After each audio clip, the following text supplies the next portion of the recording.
Hello friends, आज हम पढ़ेंगे क्लास 8 का chapter number 3 synthetic fibre and plastic. तो हमने इस चैप्टर का एक्सप्लेनेशन देख लिया है। तो अब हम इस चैप्टर के क्वेश्चन आंसर करेंगे। तो हम स्टार्ट करते हैं अपनी एक्सरसाइज से। हमारा फर्स्ट क्वेश्चन है एक्सप्लेन हाउ फाइबर्स और कॉल्ड सिंथेटिक। अब देखिए इस क्वेश्चन में बोला क्या गया है कि जो हमारे कुछ फाइबर हमारे सिंथेटिक फाइबर क्यों कहलाते हैं। तो हम इसको बताना है, इसका आंसर बताना है। तो हमारे कुछ फाइबर ना सिंथेटिक फाइबर इसलिए कहलाते हैं क्योंकि वो केमिकल यूज़ करके बने हुए होते हैं। और जो केमिकल यूज़ करके फाइबर बने होते हैं उन्हें हम कहते हैं सिंथेटिक फाइबर। और जो हमारे होते हैं ना ये हमारे स्मॉल यूनिट से होते हैं जो हमारे जॉइन होते हैं टुगेदर, जिसे हम कहते हैं पॉलीमर। जो हमने चैप्टर में ही पढ़ा था, जो हमारे स्मॉल यूनिट्स मिल मिल के बनाएंगे, पूरा एक शर्ट बनाएंगे, वो धागा बनाएंगे, ऐसे बनाते हैं। और हमारे सिंथेटिक फाइबर के एग्जांपल्स क्या हैं हमारे? रेयॉन है, नायलॉन है, पॉलिएस्टर है, एक्रेलिक है। तो हमने ये 4 टाइप्स ऑफ फाइबर पढ़े थे हमने चैप्टर के अंदर। अगर आपको इन चारों फाइबर की डेफिनेशन जाननी है तो आप जाके वो चैप्टर देख सकते हैं। वो मेरे चैनल के प्लेलिस्ट में होगा, ठीक है। तो हम देखते हैं यहाँ पे रिटन फॉर्म में आंसर क्या लिखा है। There are some fibres that are prepared by man by using chemicals, these are called synthetic fiber. These are made of small units joined together to form a large chain. हाँ, अब ये बात तो आपको बताई थी।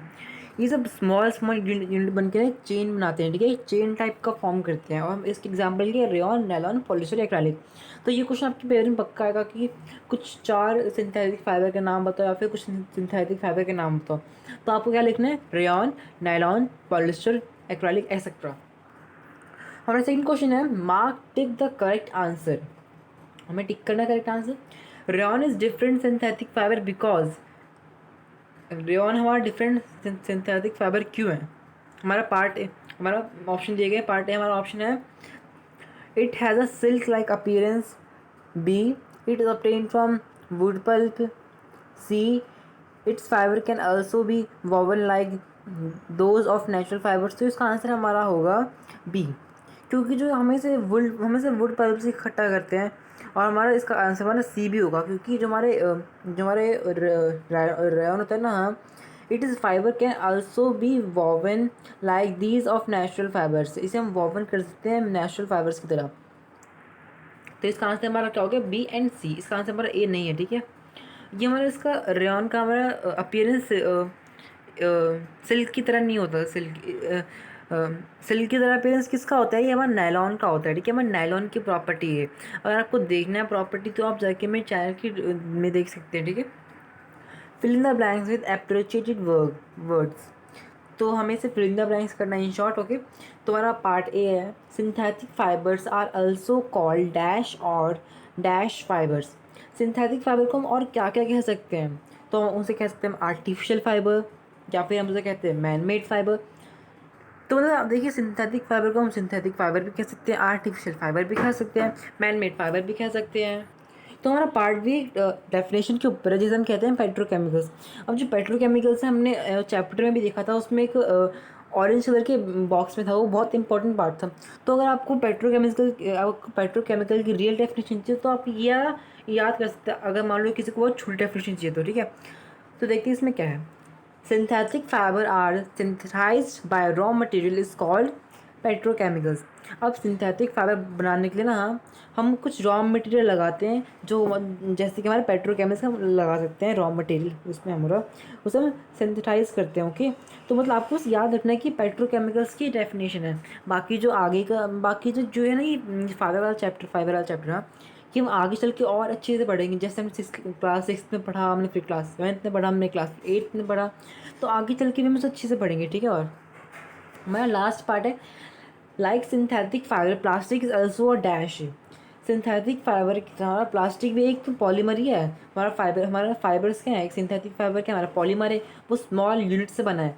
प्लास्टिक हमारा small unit से बना है, वो स्मॉल स्मॉल यूनिट से बना है हमारा, जिसमें हमारा कुछ केमिकल्स का यूज़ होता है, कुछ गैसेस का यूज़ होता है। और प्लास्टिक के बारे में मैंने आपको बताया कि प्लास्टिक कैसे फॉर्म होते हैं। मैंने वीडियो के अंदर आपको अच्छे से बताया था कि प्लास्टिक कैसे फॉर्म होते हैं। उसके अंदर कुछ गैसेस लगती हैं, उसमें कुछ केमिकल्स लगते हैं, कुछ में पॉलीमर लगते हैं। तो इसका आंसर हमारा पॉलीमर हुआ। हमारा क्वेश्चन 4 है, give examples which indicate the nylon fibre are very strong. और आपको बताना है कि नायलॉन फाइबर हमारा स्ट्रॉन्ग है तो, लेकिन उस पर कुछ आपको बताना है कि हम उसे कैसे बता सकते हैं, मुझे एग्जाम्पल देना है इंडिकेट करने के लिए कि नायलॉन फाइबर हमारा बहुत स्ट्रॉन्ग होता है। तो हम देखते हैं, nylon fibre are very strong. Nylon fibre बहुत स्ट्रॉन्ग होता है और it is use for making ropes, use for climbing rocks and making parachutes. अब ये बस आप एक वर्ड लिख देंगे ना, पैराशूट्स, तो मतलब हर कोई समझ जाएगा कि हाँ नायलॉन फाइबर इतना स्ट्रॉन्ग होता है। वो स्टील से भी स्ट्रॉन्ग होता है नायलॉन फाइबर, स्टील वायर से भी स्ट्रॉन्ग होता है हमारा nylon wire, sorry nylon fabric हमारा। और जो कि हमारा रॉक क्लाइंबिंग में भी काम आता है, हमारे रोप्स में भी काम आता है, हमारे पैराशूट्स में भी काम आता है। Their uses shows that the nylon fibre have high tensile strength. उसमें टेंसाइल मतलब उसकी क्षमता बहुत ज़्यादा है, उसकी स्टील वायर से भी ज़्यादा उसकी क्षमता है कि हाँ वो इतना मतलब मजबूत है, वो पकड़ के रखता है किसी चीज़ को। हमारा क्वेश्चन 5 है, explain why plastic containers are favourite for the storing food. हमें बताना है कि हम फेवर में क्यों हैं प्लास्टिक कंटेनर्स की। ज़्यादातर लोग प्लास्टिक कंटेनर क्यों यूज़ करते हैं, वो कांच की बोतल क्यों यूज़ नहीं करते।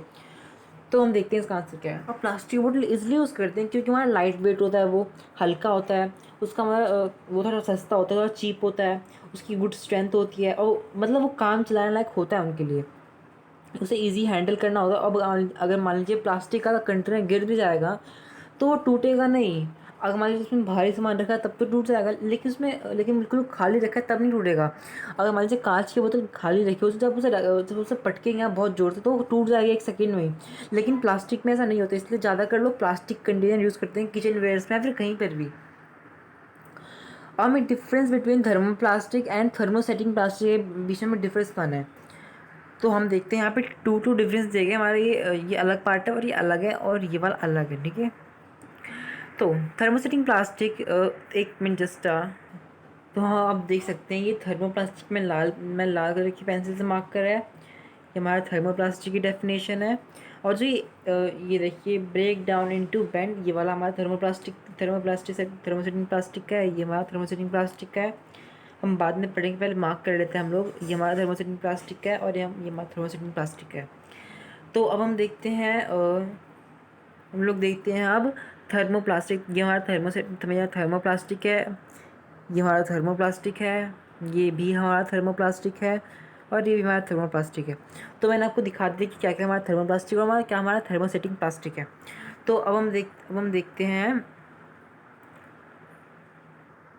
हम देखते हैं कि डेफिनेशन से thermosetting plastics can not B bent easily. अब जो थर्मोसेटिंग प्लास्टिक है वो सब बेंट नहीं कर सकते ईजिली।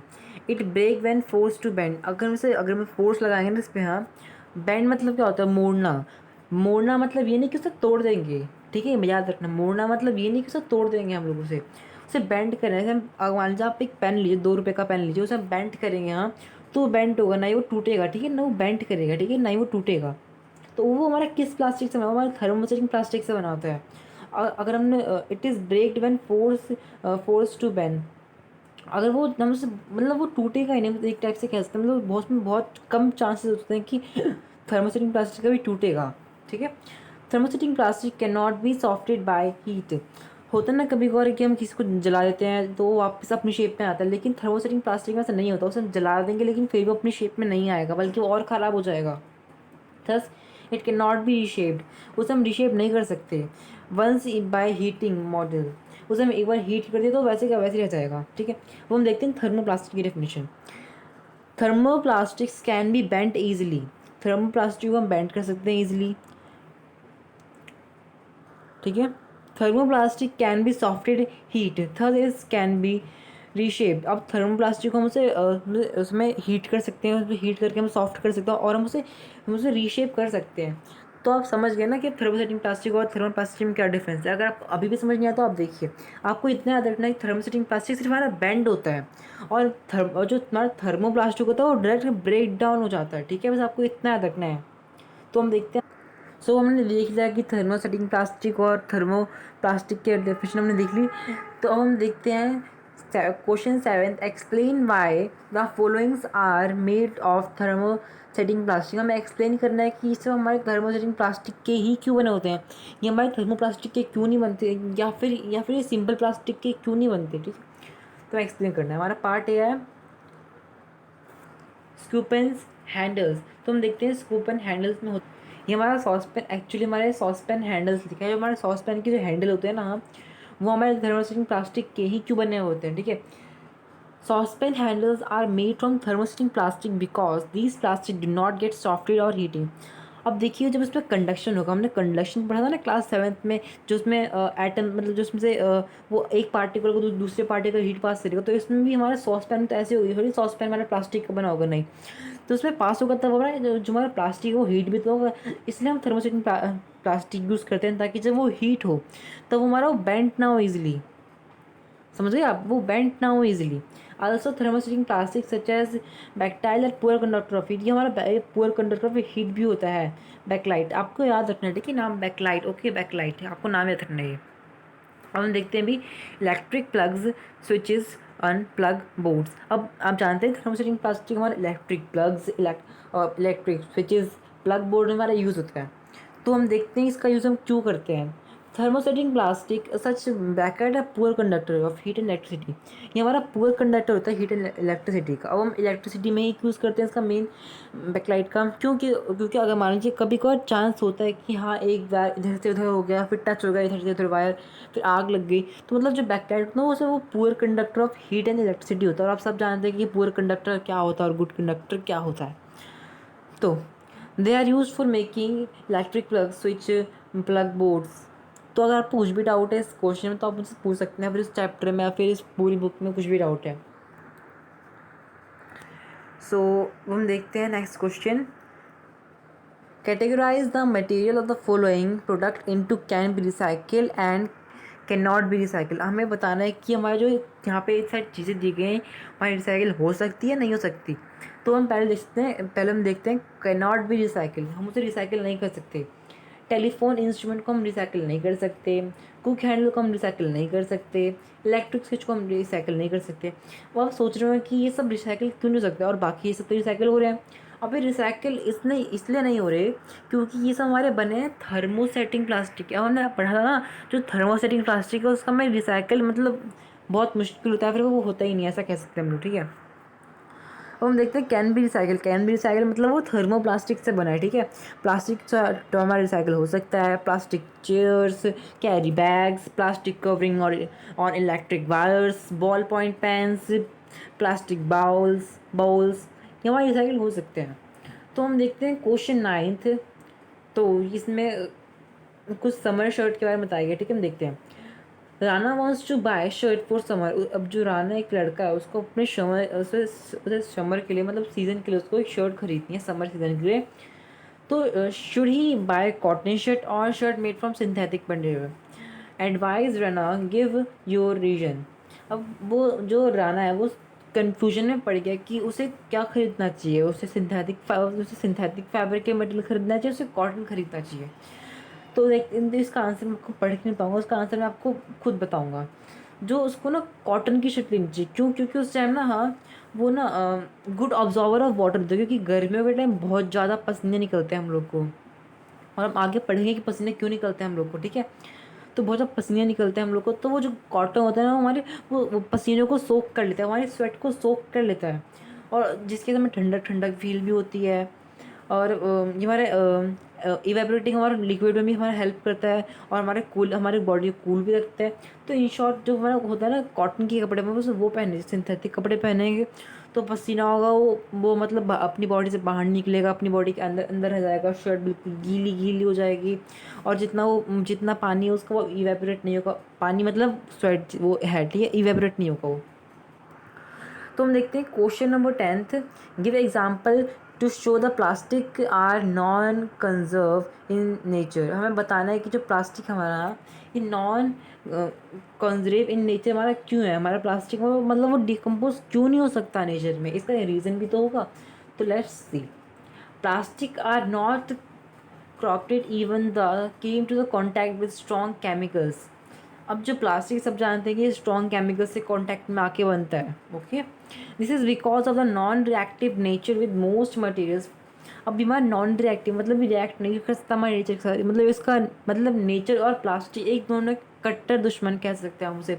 अब देखा होगा आपने कभी कि कट्टर दुश्मन मतलब बिल्कुल जानी दुश्मन कभी भी दोस्त सुन के देखा आपने, नहीं है? तो प्लास्टिक और हमारे इन्वायरमेंट हमारा एक टाइप के दोनों ऐसी हैं, ये दोनों कभी दोस्त नहीं बन सकते, ये दोनों कभी आपस में घुल नहीं सकते। इन्वायरमेंट अपने अंदर प्लास्टिक को नहीं घुला सकता, अपने अंदर डिकम्पोज नहीं करा सकता वो। For example the cleansing chemicals that used for home as store plastic bottle instead of metal containers। तो इसमें कुछ खास है नहीं, हम देखते हैं 11th क्वेश्चन में हमारा क्या। अब हमें बताना है जो ब्रश का हमारा टॉप का जो पार्ट होता है जिसमें ब्रिसल्स कहते हैं हम लोग, जिसे हम ब्रश करते हैं, हाँ, वो धागे वो फाइबर टाइप का है, वो हमारे किस मटेरियल से बना होता है, और हमें एक्सप्लेन करना है अपने आंसर को। No, the handle bristles toothbrush should be made from different material. हमारे डिफरेंट मटेरियल से बना होता है, ये नहीं कि वो प्लास्टिक से बन गया फिर वो किसी और चीज़ से बन गया, नहीं, वो अलग टाइप के मटेरियल से बनाता है। The handle of a toothbrush should be a hard and strong. तो इसमें हमें मेरे ख्याल से इसमें हमें हैंडल की बात की गई है, हाँ। जो हमारा ब्रश का हैंडल होता है जिसे हम पकड़ते हैं, उसकी बात की गई है यहाँ पे। वो हमारे अलग टाइप ऑफ मटेरियल से बनता है जो कि हमारा हार्ड होता है, और जो कि हमारा जो उसकी वो थोड़ा फ्लेक्सिबल भी होता है, ठीक है। अब इसमें जो हमने ये है ना, हाँ, हमने ये पढ़ा था कि बस जो उसके रेशे होते हैं, जो उसके फाइबर होते हैं, वो किससे बने होते हैं, हमने सिर्फ ये पढ़ा था, लेकिन जो उसके प्लास्टिक नहीं पढ़ा था हमने। तो मतलब वो बहुत स्ट्रांग होता है हमारा, वो सॉफ्ट भी होता है और फ्लेक्सिबल भी होता है। आपने सुना होगा टीवी पे, आपने ऐड देखा होगा कि फ्लेक्सिबल टूथब्रश खरीदें ताकि आपके दांत साफ रहेंगे। तो इसलिए बोलते हैं ताकि वो दांत के कोनों कोनों की सफाई कर सके। माई 12th क्वेश्चन है, avoid plastic as far as possible, comment on this advice. आपको इस एडवाइस पे कुछ कॉमेंट करने हैं कि प्लास्टिक हमें क्यों मतलब प्लास्टिक हमारा फार एज पॉसिबल मतलब प्लास्टिक हमें ख़त्म करना चाहिए, हमारे जीवन के लिए खतरा है वो। तो मैं आपको ऐसे एक्सप्लेन करता हूँ। अगर आपको चाहते हैं कि मैं इसका आंसर लिखवाऊँ, तो इसमें आंसर लिखवाने का कोई मतलब ही नहीं बनता। तो मैं आपको बताऊँ इसका आंसर क्या है। जो मेरा प्लास्टिक है वो हमारा नॉन बायोडिग्रेडेबल है, और बस once introduce to the environment they several years decompose. ये हमारे बहुत ज़्यादा टाइम लेता है प्लास्टिक हमारे डिकम्पोज में। ये हमारे इन्वायरमेंट के लिए खतरा भी होता है, ये हमारा बर्न करता है तो हमारा पॉइजनस गैस देता है। और मैं प्लास्टिक है मुझसे अगर हम फेंकेंगे कूड़े में या फिर कहीं सड़क पे, तो गाय भैंस या फिर बकरी उसे आगे लेके खा जाएगी, और जो कि उनके लिए रेस्पिरेटरी के लिए ख़राब हो सकता है। तो ओवरऑल हमें प्लास्टिक का बहुत से बहुत कम यूज़ करना चाहिए, मतलब इन शॉर्ट हमें उसे अवॉइड करना चाहिए प्लास्टिक को। तो 13th क्वेश्चन में मैच द फॉलोइंग करना है, ठीक है। तो लगता है इसमें क्वेश्चन थोड़ा उल्टा सीधा हो गया है, ये क्वेश्चन नीचे आ गया और ये आंसर ऊपर आ गया।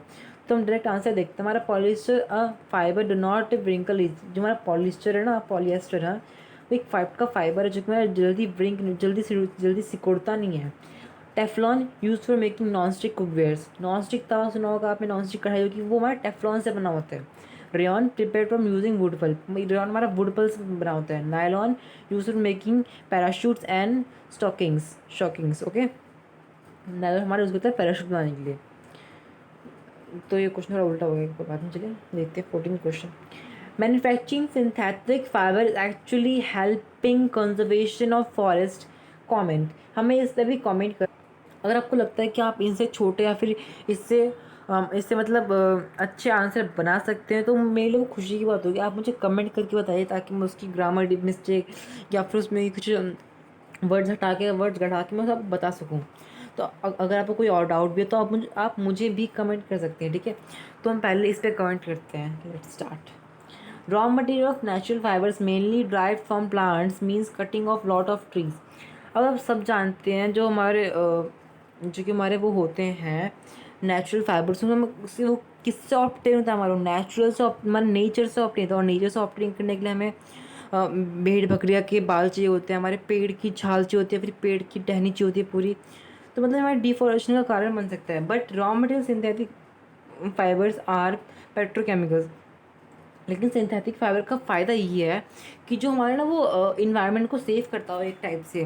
क्योंकि अगर हम लोग नेचुरल फाइबर पहनेंगे नहीं तो हमारा पेड़ कटेंगे नहीं, तो डिफॉरेस्टेशन होगी नहीं।